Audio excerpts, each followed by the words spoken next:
Le film Backroom a généré près de 385 millions de dollars avec un budget seulement de 10 millions de dollars. Backroom, analyse critique, je vous en parle tout de suite dans cette vidéo. Qu'avez-vous trouvé? Un endroit.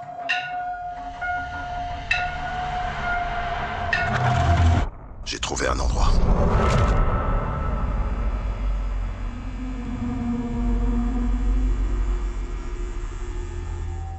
Pour commencer, n'hésitez pas à vous abonner à ma chaîne et à activer la petite cloche.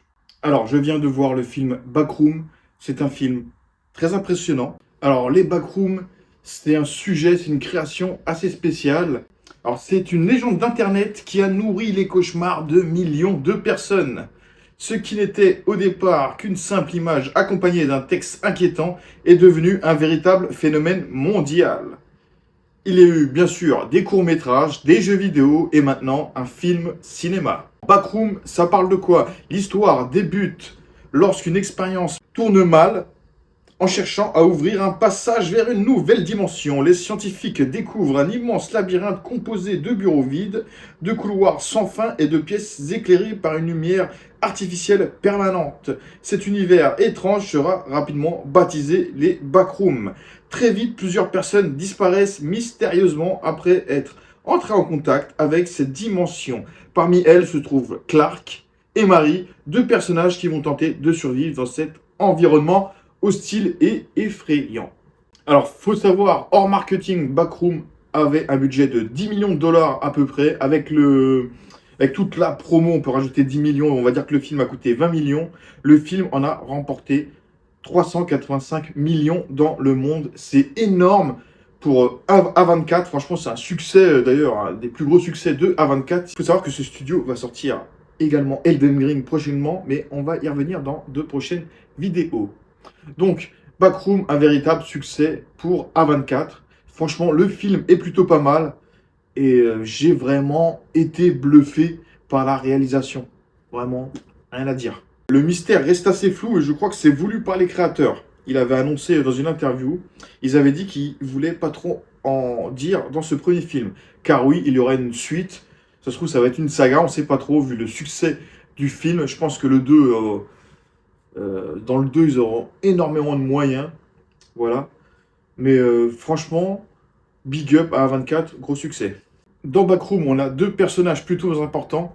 Donc on a Clark, qui est un acteur très connu. Alors j'arrive jamais à prononcer son nom, mais en tout cas il a joué dans énormément de films, notamment dans Marvel avec Doctor Strange, un très bon acteur. Ensuite on a Marie, une actrice que je ne connaissais pas bien, voilà, elle a fait plusieurs films, elle aussi, plutôt bonne actrice.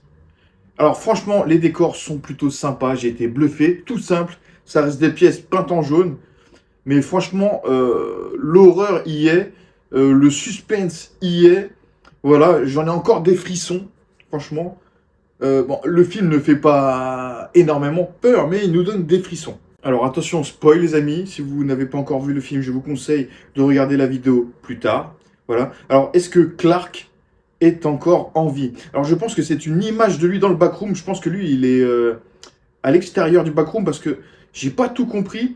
Mais pour moi, le backroom sont les images générées des gens. Enfin, je sais pas si je me suis fait comprendre. Le film suggère que les backrooms peuvent créer plusieurs copies presque parfaites des êtres humains. C'est pour ça qu'on a des êtres humains assez bizarres à l'intérieur.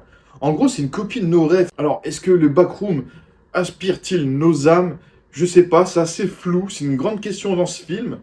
Les créatures ressemblent à des êtres humains incomplets. Hein, voilà, on voit qu'ils ont des anomalies, hein, notamment le pirate, il fait flipper celui-là. Putain, quand je l'ai vu, j'ai flippé sa mère.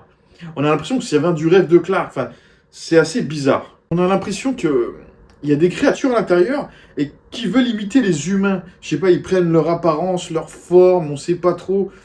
Il y a une créature dans ces backrooms. Enfin, on sait pas si c'est dans le rêve de l'un ou de l'autre. En tout cas, on a l'impression qu'il y a une créature qui recopie les humains. Enfin, ça, c'est encore une autre théorie. C'est assez flou, mais le film est vraiment pas mal. Je vous le conseille, les mecs, allez le voir. Alors, j'ai adoré les décors style années 90, 80. C'est vraiment plutôt pas mal. Franchement, l'ambiance, le suspense, il est énorme. J'ai adoré. Donc, le mec, ça commence, il est dans son magasin, il vend des lits, des meubles. Voilà, Clark. Et il découvre une porte dans son mur. Et j'ai adoré ce passage. Voilà, il est là, il essaie de rentrer à travers la porte, il en ressort, il comprend pas où il est. Et franchement, c'est plutôt pas mal. Alors j'ai kiffé aussi certains passages du film où c'est filmé en format VHS, en 4 tiers je crois, enfin en format VHS. J'ai kiffé les passages, il n'y en a pas beaucoup, hein. Il y a 10-20 minutes de passage comme ça. Et en found footage, je crois que c'est comme ça que ça s'appelle, je sais plus. Et c'est bien mélangé au film. Franchement, les montages, les plans sont énormes. Voilà. Les plans, je les ai trouvés vraiment pas mal. Surtout ceux de Clark à un moment. Le film est vraiment réussi, on peut pas dire le contraire. Voilà. Même si tout le monde n'a pas compris, je pense que c'est un film qu'il faut revoir 2-3 fois pour bien le comprendre. Et je pense, bien sûr, qu'il y aura une suite qui vont nous expliquer un peu ce qui s'est passé dans le premier film. Alors, gros spoil, la dernière scène reste ambiguë. Est-ce que Marie est sortie du backroom ou est-ce que Marie est restée dans le backroom? Moi, je pense qu'à la fin, c'est un peu la copie d'elle-même, voilà, dans le backroom, qui est restée. Elle est déjà sortie. Enfin, c'est assez flou, mais pour moi, elle est dehors et c'est une copie d'elle-même dans le backroom. Mon avis. Alors, il y a une autre théorie, et si les survivants ne ressortaient jamais? Donc, ce qui voudrait dire, ceux qui sont sortis, ce seront des copies parfaites, finalement. Donc peut-être que Marie, si elle est restée dehors, c'est peut-être une copie, enfin c'est bizarre. Notamment pour Clark. À un moment, j'ai pensé que le Clark qu'on voit à la fin, il est assez méchant. Il veut garder Marie en otage. Ça se trouve, c'est pas le vrai Clark, les mecs, hein. C'est peut-être une copie, peut-être que le Clark est déjà mort, peut-être qu'on l'a déjà copié, ou alors Clark il est sorti, c'est sa copie. Enfin, c'est assez flou à la fin, mais j'ai l'impression que ce n'est pas Clark.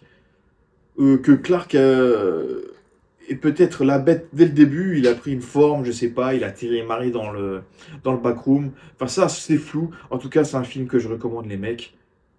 Il est énorme, il est vachement bien fait, très réussi. Donc c'est un film qui renferme plein de mystères, plein d'énigmes. J'ai vraiment kiffé, j'adore les films comme ça, à la Lost, à la Cube. Ça m'a fait penser un petit peu à Cube. Non, je sais pas ce que vous en pensez. Dites-moi dans les commentaires. En tout cas, je lui donnerai 9 sur 10. Voilà, franchement, je suis honnête, 9 sur 10, c'est une très bonne note, même 9,5. Et je vous conseille, encore une fois, d'aller le voir. Voilà les amis, pour cette petite analyse critique du film Backroom. J'espère que cette vidéo vous aura plu. N'hésitez pas à vous abonner à ma chaîne, à activer la petite cloche. Et je vous dis à bientôt pour de prochaines vidéos.